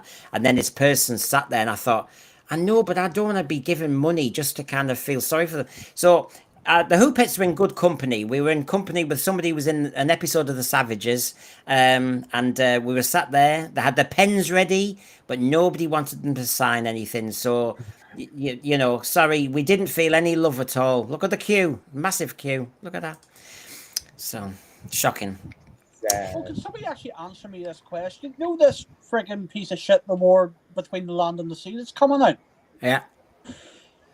Was it meant to be coming out next year, but now it's been brought forward towards the end of this year? I hope not. I think it's now this year, yeah. Yeah, I wonder why that is. Exactly. I think you're I onto think, it. you know what? Nobody is saying fuck all at the minute because that still needs to get broadcast. As soon as that gets broadcast and it's done, it's all going to come out in the wash. Believe me. Yep. Well, this is how they could have done animation. I'm just giving the example from the latest series. Yes, say no more. The other nightmare, lads, and it brings me to my main thumbnail, and just to remind everybody, I'm not forgetting it, has RTD any future at the BBC and Doctor Who? And this is one of those leaks. We seem to be living off leaks at the moment, but between one leak and another, certain things I think have an awful lot of truth. And you can hear what Ryan's saying then. I can hear what Wendy Padbury said. I heard what David Troughton said. I was hearing various comments, and you just wonder, Benjamin Cook himself was like that with RTD, and he was saying they are all stalled at the moment. So you think, aye. Anyway, a leaker active on the Doctor Who Leak Discord, blah, blah, blah, claims that the BBC is currently in advanced talks with a potential new partner following the collapse of the Disney deal. This new partner is said to be on a similar scale, but the negotiations are more complex. I bet they are. According to the source, the new partner is pushing for greater creative control than Disney had, with a more hands-on approach, believing that in order for success, the show needs to take itself more seriously and shift its focus towards an older audience. I mean, I'll just put that there for a second. It's Amazon. It is Amazon. Like, they have been poking their head around the door for the last 8 months. It's Amazon. I tell you what, I'm all for that. And that's why my question is, are the days numbered for RTD? Because RTD's like, it's his way or the highway. He's very careful who he works with. He doesn't like to be questioned. I don't think he likes to be challenged. He likes lots of yes people. And there is no way if it is Amazon or somebody powerful comes in, and this time they're forewarned. They know what happened to Disney. Disney were probably so disappointed at what diet they got that this time Amazon, if it is, will say, look, we want a say in this. We're not giving you a blank check. And I think RTD would walk. We can pray. Yeah, no, that's fine. Like, I'm telling you now, they've got Bond now. They're going to have the money to buy Doctor Who. They want in. I've been hearing this for the past 8 months to a year that they've been poking their head around some people's doors. Like, yeah, they want it. Simple as that. They want it, and I think they're going to get it because, let's face it, money talks. Well, as Sean, the BBC and the money's right, they're going to get it. Simple as that. Well, as Sean comes in, I just want to kind of round off that little bit. I did like the idea of greater creative control because of what RTD has actually done. He's got blood on his hands regarding what he's done to Doctor Who. And so, therefore, him being challenged, it's right up my street. And then it says, and shift its focus towards an older teenage audience, something akin to Stranger Things, based on how Doctor Who initially performed with that demographic. I mean, Sean, I'd be all for that. No, I couldn't disagree more. This is it's the creative behind it, and I don't, as much as it's not doing well at the BBC, it's dying. But to give it to Amazon, dear God, I mean, you just look at some of the leaks behind James Bond that they want spin-offs and they want this and they want that, and you just, I mean, Barbara Broccoli called them effing idiots. That's a quote. Before she sold her like rights to James Bond for a ridiculous amount of money. So whatever they come out with for Bond, I will not consider Bond. I just don't care. I've no interest because we know it's not going to be Bond. And the same with Doctor Who. Like if it goes to Amazon, like they'll probably want all the back catalogue because there's money in that. Yeah. I mean, to make a new series and make it like Stranger Things. Stranger Things isn't a success anyway. It's dragged on for years and years and years, longer than it should have done. And it was good for one series that people forget. It's just strange. It's a very like. But wasn't RTD? I think people. I think with that. Yeah, go on, mate. Sorry, wasn't RTD saying when he came back that he wanted it like Stranger Things, and we didn't see that, did we? Nope. No. I mean, it got progressively. Oh, the well. You love the well. Yeah, true, Ryan. That's great because there's a whole big thing happening with Bond in the comments because of the whole Amazon thing. Yeah, Amazon's James Bond game looks amazing. It's not Amazon's James Bond game that's been in development for the past 5 years, and it was basically all done by the Broccolis. Was still there, so that I wouldn't say that new game was coming anything to do with Amazon really. Now I heard what Sean said about Amazon, but the point was right, and I can be as dubious as Sean on this one. I for all its faults, I'd rather the BBC held control of what's going on. The snag is they don't understand Doctor Who. They've allowed RTD to weaken the show. They allowed Chibnall to weaken the show. And they're in such a weak place that the vultures can come in, dictate their terms, dictate more control. And while the BBC will keep their ownership of Doctor Who, the creative flow and direction of the show will be very American. And the snag is, I think we've lost Doctor Who. We lost it for the last 10 years. I think it is better. You see, this is the point. The BBC are greedy. Instead of saying, let's think about this and not churn out more crud, they want to keep churning out the crud. They want the conveyor belt of programs when they ain't got a clue what they're making. So anybody with half an idea or a big check and the BBC goes, yes. Well, they have got an idea what they're making. They're making exactly what they want. It's just not what the audience wants.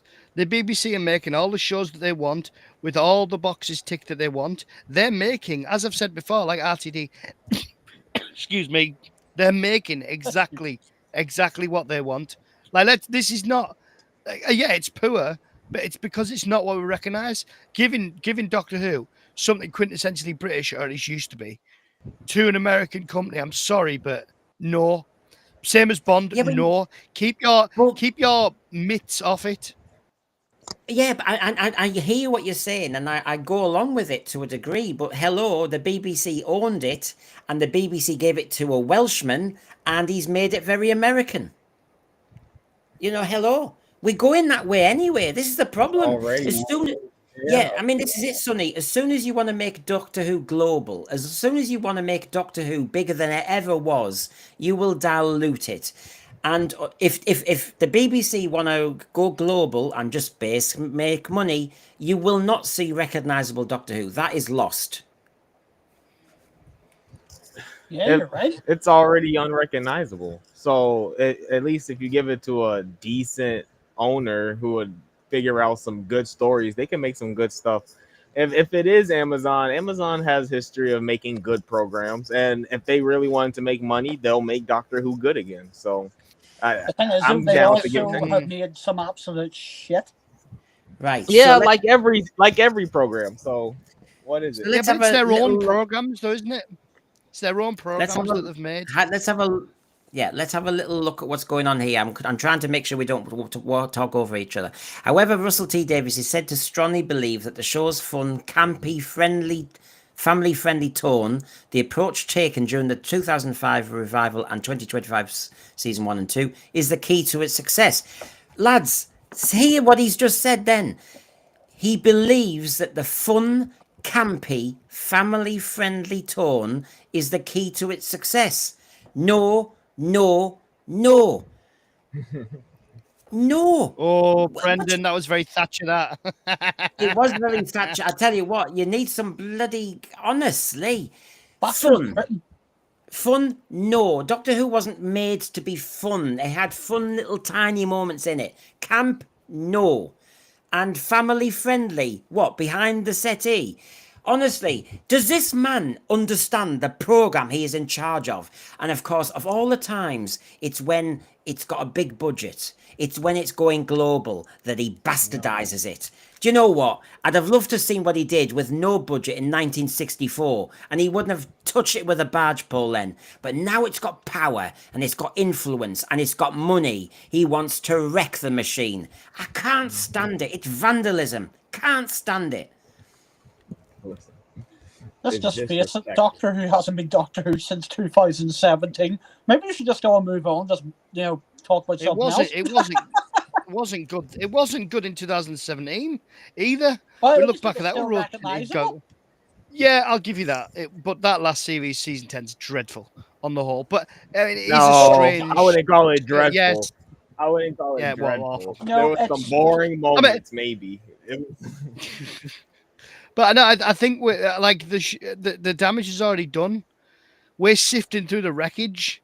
It's already finished. That's why. So That's why at this I'm point, for- it depends. It depends how much more you want to just how much worse can it get? Because it's not Doctor It Who can now. get So worse. That's what I want to see it get worse. I'd rather the BBC keeps kicking the can and they do it out of budget or from their own studios and see how bad they can make it. Well, they're doing a blooming good job of doing that. I mean, does he hear what he's saying? The key to its success. So apparently now it is successful. Well, why's Disney walked? Why's Shooty gone? If it's so bloody successful, I mean, David Troughton, by the way, David Troughton at Milton Keynes Utopia, he was on an innocent panel talking about his dad's era, yeah? And what did David Troughton suddenly say? He suddenly caused a gasp in the room because he just said, why did Shooty leave so early? And everybody kind of went, what? Now, there'll be a talk in acting. There'll be whispers. And so while they were saying, oh, yeah, it was a great finale, and, Wendy Padbury tried to kind of play with a straight bat, Fraser Hines said, I plead the Fifth Amendment. He wouldn't say anything. He said, everything you said, I'll say. And then David Troughton, who obviously isn't really ensconced in Doctor Who, he just appears now and again. He's a good enough actor to be elsewhere. He just said, well, come on then. Why did Shooty leave after 2 seasons? And the room went, oh. And everyone's going, well, maybe he had more work, more ambition, and maybe this. And somebody said, oh, it's because he never saw the Daleks. And he said, I'm just asking the question. If it's a success, why did he leave? And I thought, oh, wow. Oh, gee. Troughton said, I'll say it. Everybody knew they couldn't ask the question. Troughton was like, I'll say it. Why not? I'm the doctor. Don't know, son. I think, what? I'll be really honest. I will play devil's advocate here, right? As far as Shooty goes, right? I don't necessarily blame him for the simple reason being, look, we've heard the rumors that there basically wasn't anybody else in the running. Russell T Davies very much wanted him. And no, if someone asks you to be the doctor and you're an actor, you're more than likely going to say yes because it's a hell of a role to take. The thing is, obviously, we've done season 1, season 2. They were filmed back to back. Then everything's up in the air, and then he's sitting there going, "Well, you know what? I can't sit here for the next year and a half turning down jobs in America while you all sit around playing with your dicks, deciding on what you want to do. So I'm getting the fuck out of here." So you know what? I don't blame the fucking guy at all for walking away. Yeah, it's possible, Because but he should never have been in that role anyway. Like, it just wasn't right for him, in my opinion. But if it was anybody, regardless if it was him or Peter Capaldi, I wouldn't expect any actor to sit there for over a year. Especially if you're an up and coming actor and you're having to turn down left this, left that. Mind you, I'd sit there for decades on the money he's on. Jesus we've always Christ. managed to accommodate the actors or in New Who. I must admit, let's face it, they've never been out of work. They've always been doing something else in the interim. Doctor Who has been compromised. I mean, under Stephen Moffat, as you know, they split the season into two while he did Sherlock. That messed around, the Doctor, the actor then, because, he can't take a massive job. There's that. Jodie Whittaker, for good or bad, looks as though she had longevity because there were gaps, lockdown and various things while she was under contract. I think a lot of Doctor Who actors in recent times have been messed around a bit by, delays, decision making not being fast enough. And I think, yeah, I agree with you, Ryan. An actor worth his salt, you have to put yourself first.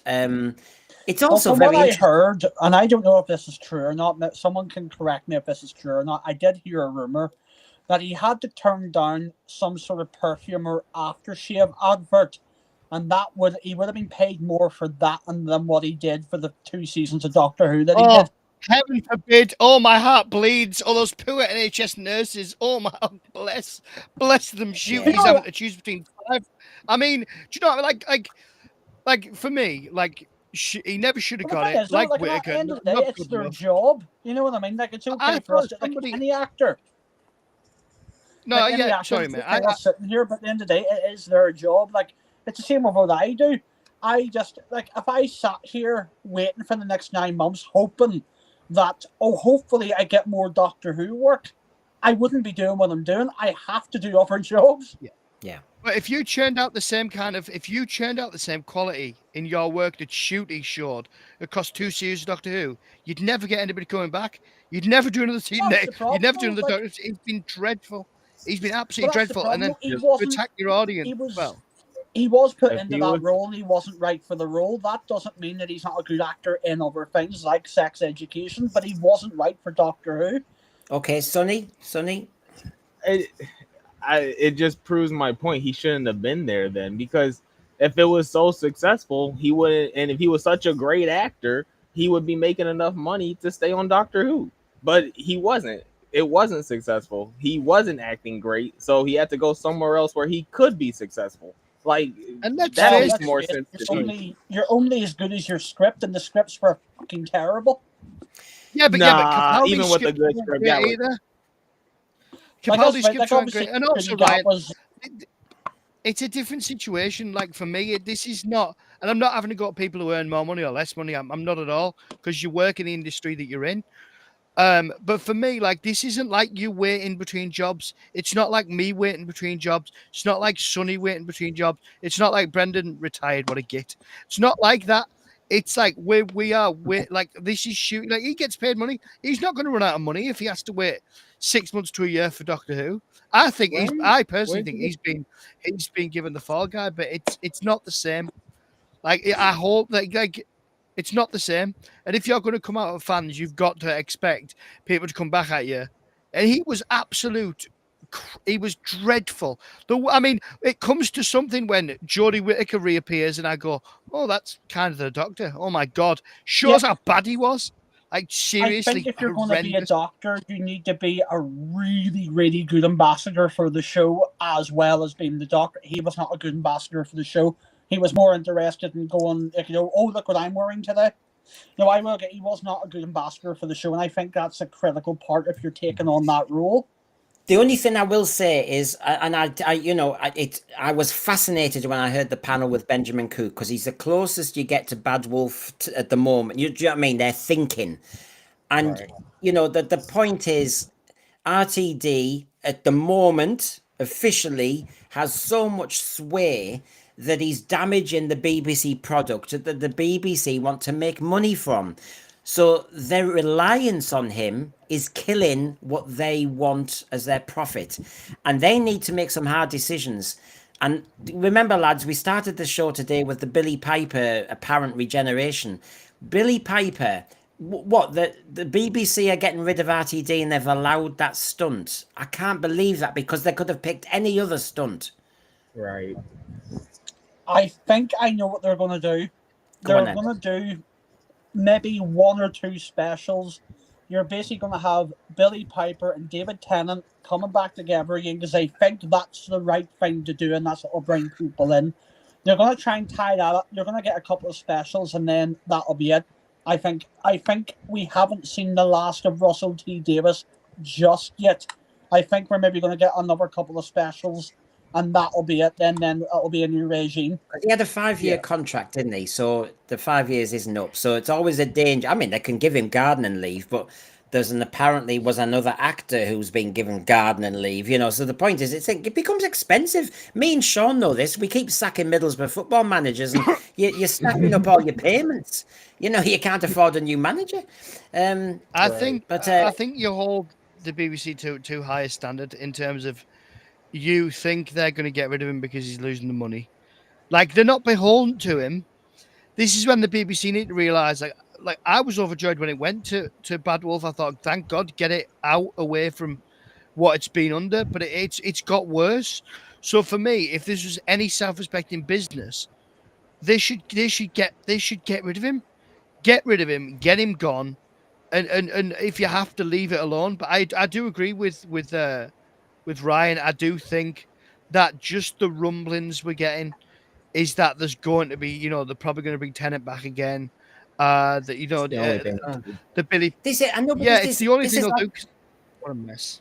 Sorry, Sean. It's just a spin cycle, though, isn't it? This is what I mean. They brought back Catherine Tate and David Tennant.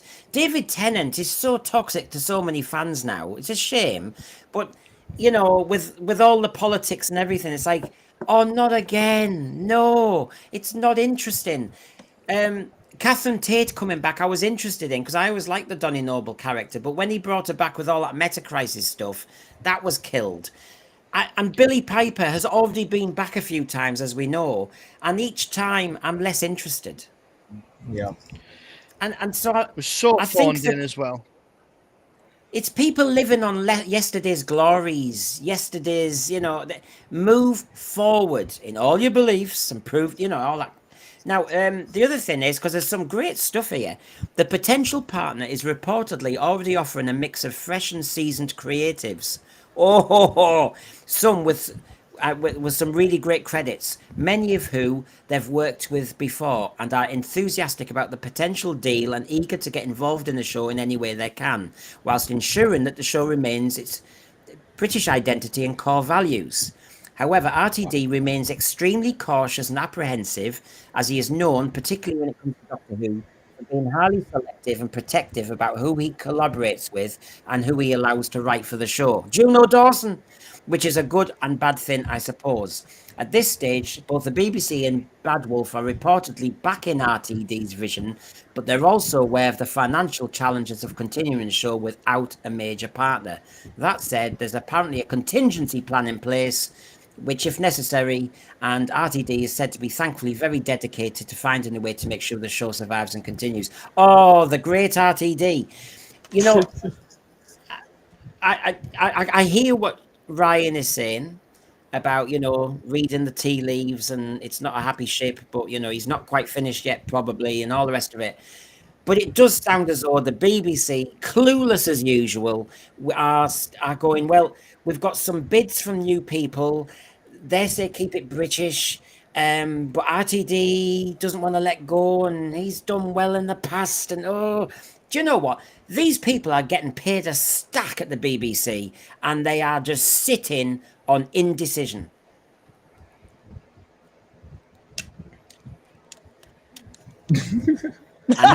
And that was so you can all enjoy the I'll fill that. Yeah.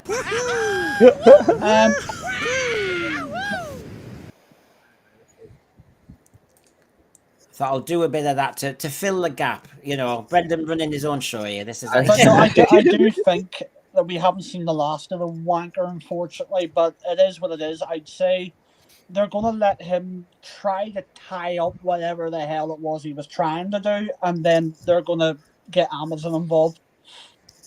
I think this post is a lot of saying what fans want to hear.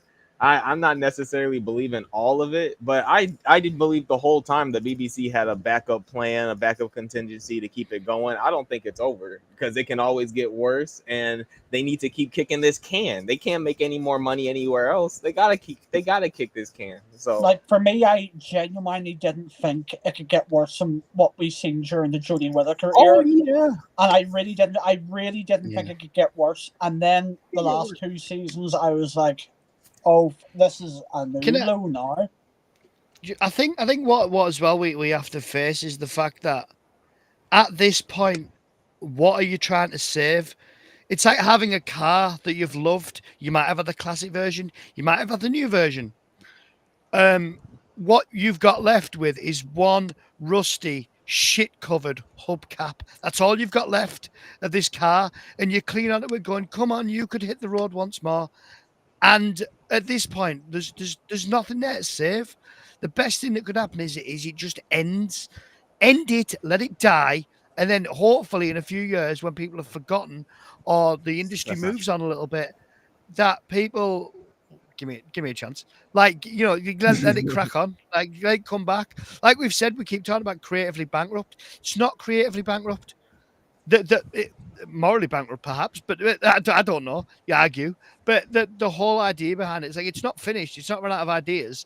It's just the people in charge of it don't understand it, or worse, they understand what it used to be and they want to make it into something that they want to.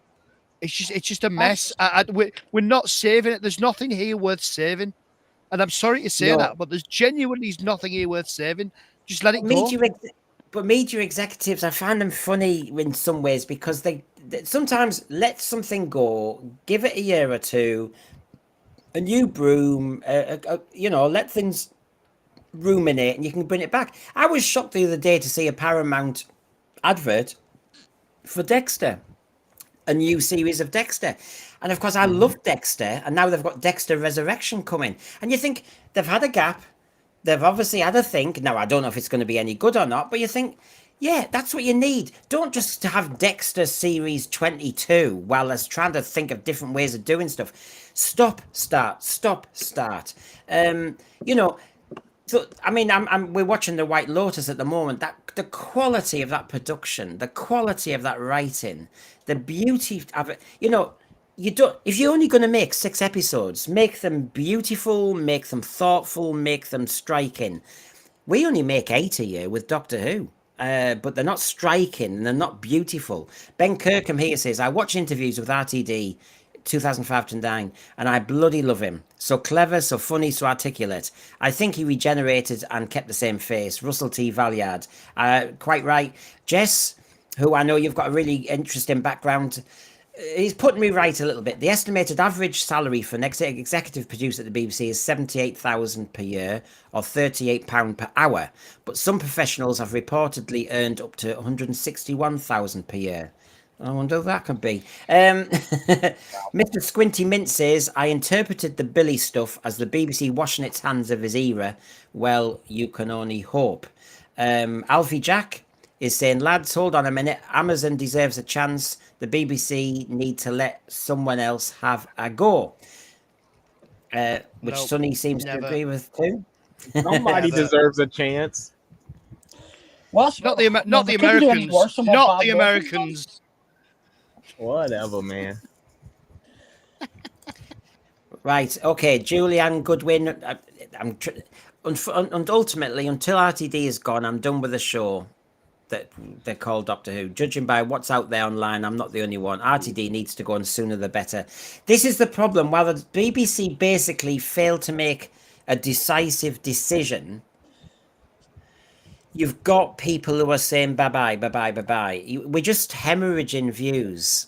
And, you know, I don't need to show the ratings again and again and again, but that's a reason why Disney left. And I'll do a saloon on that this week. I know other people have, but I bide my time and do my analysis. John Sweeney, RTD is the greatest danger to Doctor Who and refuses to see his writing as crap and out of ideas. Needs to step away from the program, or another season with him could really finish the show. John Sweeney, we've been saying this in a way since Timeless Children and all the rest of it. And now we've got more years to try and erase. I get your sentiment. I just wonder whether we've already gone way past the point of no return. That's my concern. While the BBC think more money, more money, more money. Has anyone ordered season 2's DVD? The last Blu-ray of Doctor Who I bought of new was season 10. I didn't buy any of Jodie's. I won't be buying any of this tripe. No. I have enough paperweights. Yeah, I don't need another. I'm one of those who, normally goes, well, that wasn't my favorite season, but I'm ordering it, so I've got the set. I haven't ordered it. And I think I've stopped up buying the magazine. Come on, there's 2 ideas. When it dropped yesterday that we have Beep the Meep and everything as a character options, I was wondering whether I was even bothering to do a stream, because I thought my enthusiasm has been punched out of me. And I'm finding that with a lot of this. And so that's kind of telling us we're all near the exit door. And so, they better get their act together. If this is a true or rumor, they need to get their act together.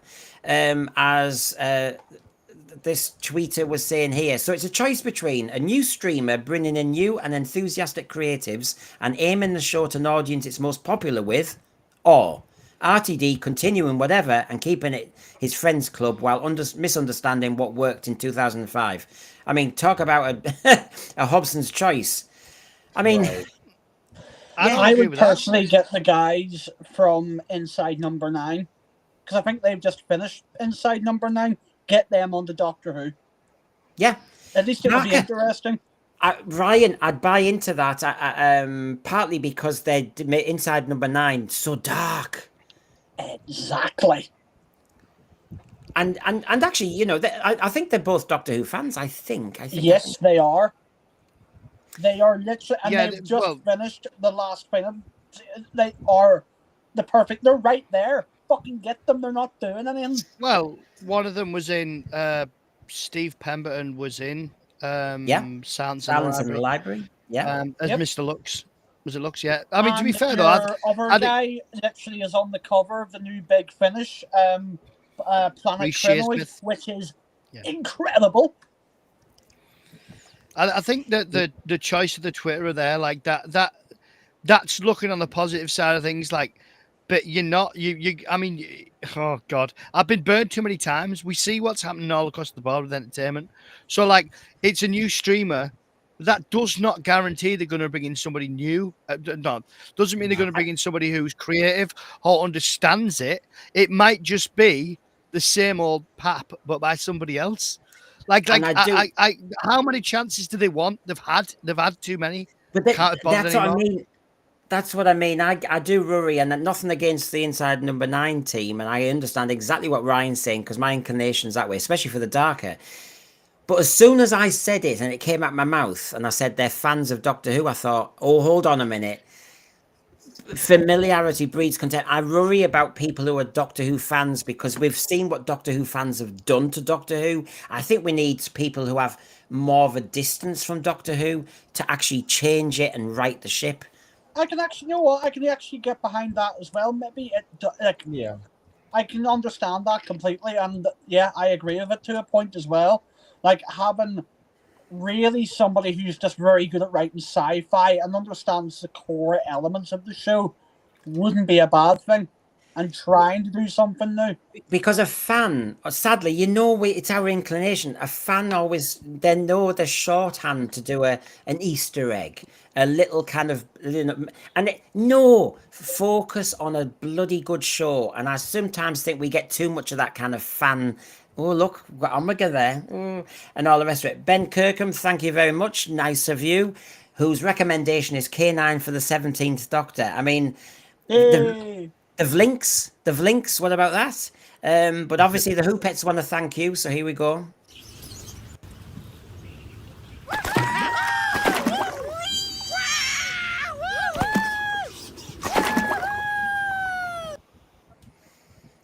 Oh, there you go. So, thank you for that, Ben. So, we're in a hell of a position, aren't we, as Doctor Who? You know, I don't think you can turn anywhere to safety. It's a bit like 2005. You didn't know if the series would work, but just a bit like going back to 1963. Verity Lambert didn't know if it was going to last the next few months. And so there is a danger there. And we all know what happened to this series then.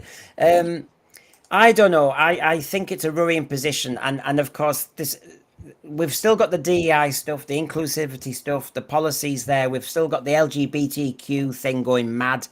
It does worry me that. And because they're so proud of it, that has Doctor Who been so captured by the agenda that to extricate it now is going to take years of being on the shelf. If you make a show now, you know, any showrunner will go, well, he wore a skirt last time, he was black last time, should we have an Asian one this time? There's all that. I think we need a rest, and give it a rest so that all this agenda can be torn away from it. It's too close. Yeah, I think it needs a long rest. And like, personally, if you're asking me, how do you fill the gap? Easy. We're on about animated shows. Give Paul McGann an animated series, and it's set just before the Time War. Use that to fill your gap. Yeah. Okay. Sean. Yeah, we're stuck between a rock and a hard hard place. we really are. We really are stuck at this point, and I just, yeah, I'd rather that it just ends for a little bit. I think it needs to. I really do think it needs a good bit of time away. What would we shout and rant about if we didn't have it? I've got my podcast. I'll be fine. I've got enough to whinge about. Plenty of films out there. Randy Howell, thank you very much. Very nice of you. If there are no other creatives waiting in the wings, a quivering BBC executive may take the deal and offload the problem. It's interesting, Randy. I don't know if the BBC would ever commit that kind of, I'm not going to say the word, but they would not commit that kind of disastrous decision to lose it. A bit like the Broccolis losing Bond. I think the BBC have got enough savvy about them that they will always own Doctor Who. But you might own it as a brand, but what it looks like, what it tastes like, you have no say, because you've just given nearly all control to somebody else for a series of years. But that's kind of what they've done to RTD. RTD was in-house, and he's carved out the programme for himself. So BBC, you've already messed up with it. But thank you very much, Randy Howell, for that. And of course, the Who Pets are very happy, and thank you very much. Yeah! Woohoo! Woohoo! There we go. They're pleased. I mean, they're getting drunk on that, Sean. Sean, oh God. No, I didn't have Sean then. So, all right. Oh, he's back. He's back. He's back. So, everybody, agendas, showrunners, the futures. It becomes a laughing stock even at Doctor Who conventions when people ask a mischievous. David Troughton, it was a gentle inquiry with mischief, and so I'll leave everybody with that thought that David Troughton, in the middle of a 1960s panel about his dad's era, really, suddenly just said, "So why did Ncuti leave if it was all so successful?" Ooh, and I thought, what have you heard? What have they been talking about in theatres? You know, I don't know. I think it's fascinating. Anyway, I'm going to do some saloons this week if I can. I hopefully will do the detox on Friday, but the saloons will be about the Disney deal, tanking, and various other things that I've heard. So please join us and look out for myself. Now, okay, Ryan. First of all, you're up to no, not up to mischief. You are. I've actually been on very good behaviour tonight. Thank you very much for once. Well, I'll tell you what. I'm going to have a swear tin next time. I tell you, I'd make a bomb. Yeah. But, I not know what none of us were even putting on the naughty steps, mate. So we're obviously doing something wrong. oh, yeah, they are there, Ryan. There you go. There you go. Hey! You've been on that for longer than you think, actually, mate. It's the Yeah. expression.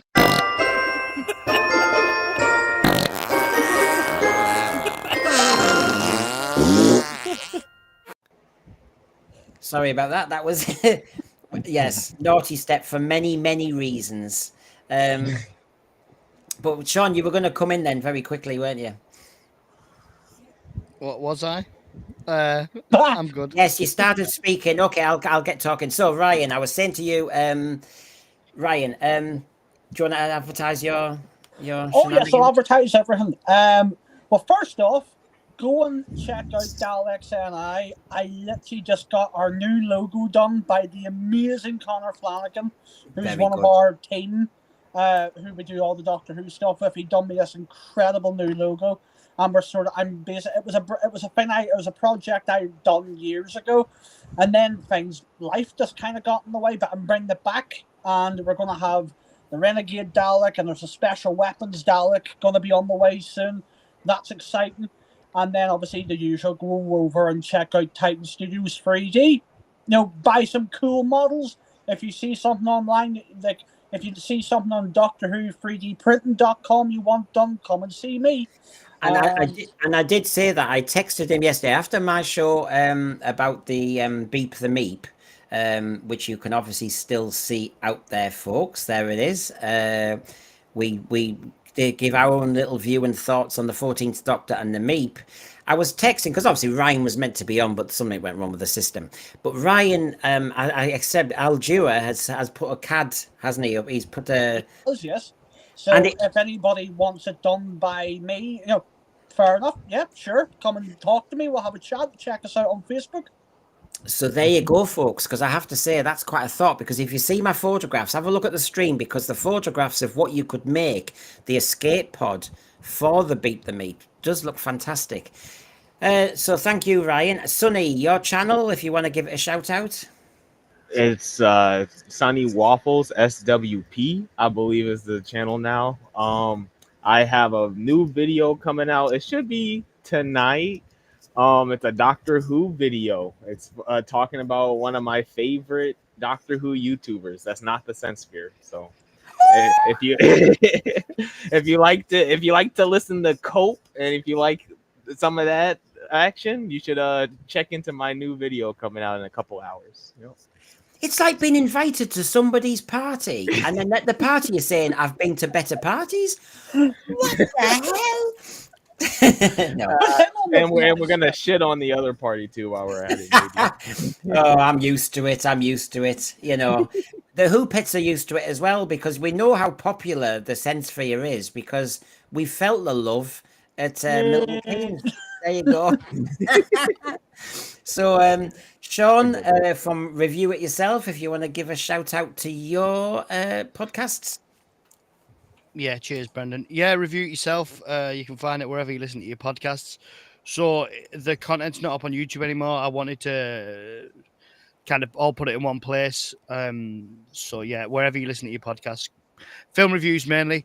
I go live tomorrow night on YouTube on the Old Shipping Lines channel, where me and Jamie at 7:30 UK time, 8:30 Central European time, and whatever the Americas is. We are reviewing the film Midway, the 2019 film about the Battle of Midway. Bloody awful, but it's his favorite film, so that should be good fun. So yeah, and like I said, thanks for having me on. I really do enjoy it. I'm just not in a good place with Doctor Who right now in terms of the future.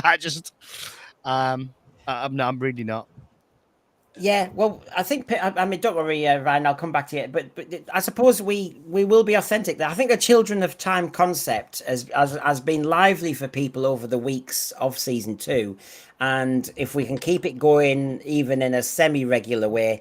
But the point is, you're very authentic. And, you know, what we need at the moment is authentic responses to what's going on. Go on, Ryan, you were going to say something? I was going to say, I'm going to plug one more thing. For anybody in Ireland, or Northern Ireland, or down south, whatever, Me and the boys are going to be down at Dundalk Comic Con on the 5th of July. Are we in June? This is June, yeah. 5th of July, so a couple of weeks. Get your asses down there. Come and say hello. Come and see some props. Have a good time. There you go. So, and well done. I saw Connor's design for that, for the Daleks. Then it's fantastic, very clever. So well done on that one as well. So, thank you, the Children of Time. That was the show that was. We're in flux. We're definitely in flux. And you know, thinking of flux, it really does make me think of the mess we're in at the moment with Doctor Who, and the Who Pets kind of sum it up, really. Here's some sense for you fans. Who's big? Hey, watch it, son. I can box you. Watch it, watch it, watch it. Oh, God, he's scary, isn't he? Oh. Is that a cartoonista? Flux, do me a favour. So just before I go, these are all, I give the photographs to Garbage. Garbage moderates for us. I want everyone to please thank him. Yeah, he's a good fella, and he's promising me more, and I'm always appreciative. He moderates for us. He sends me all these lovely little segments and lovely little teasers for everybody. So thank you, Garbage. Thanks, Garbage. Love you. Yeah, fantastic team. Some great little ideas. There's more he's just made already, but thank you to you three. You make this show what everybody wants. They want it kind of raw. They want it funny. They want it truthful, and that's what they get with you three. So thank you very much, lads. And I suppose it's time to say good night. Good night, everyone. Thank you for having us again. Cheers.